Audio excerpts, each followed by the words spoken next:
The hundreds of birthing better mothers and fathers who developed these skills in the early 1970s did have some choices, although choice was really not part of childbirth.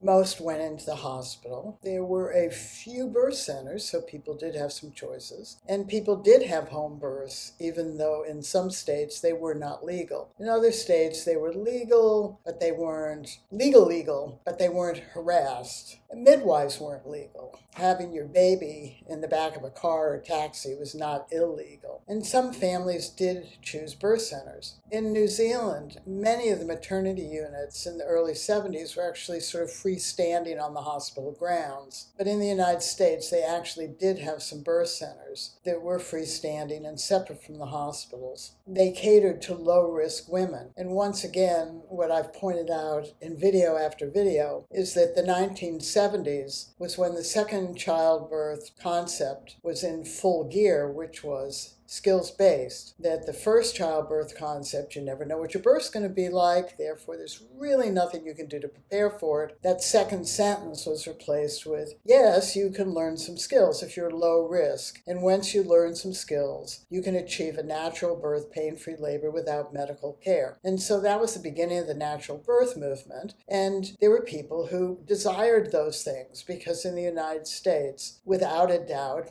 everybody was really going into the hospital.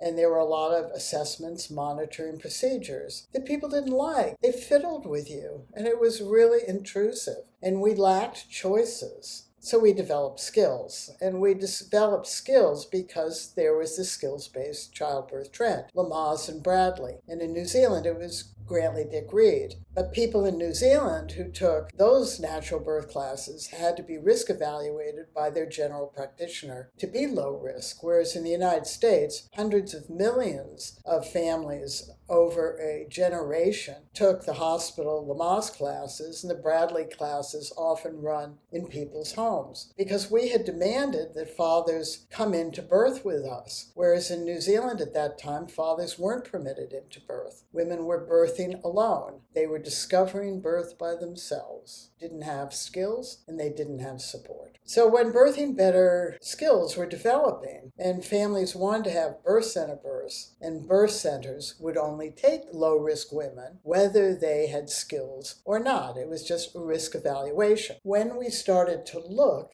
how to bring these skills into our birth center experience, we knew we were being risk evaluated before we could be accepted. And that risk evaluation was not a guarantee that risks and problems and even tragedies did not come up when birth unfolded, because that first global childbirth concept is always there. You never know what your birth is going to be like, because it is normal, natural, and physiological, and anything that might happen could happen. And we hope nothing bad does happen.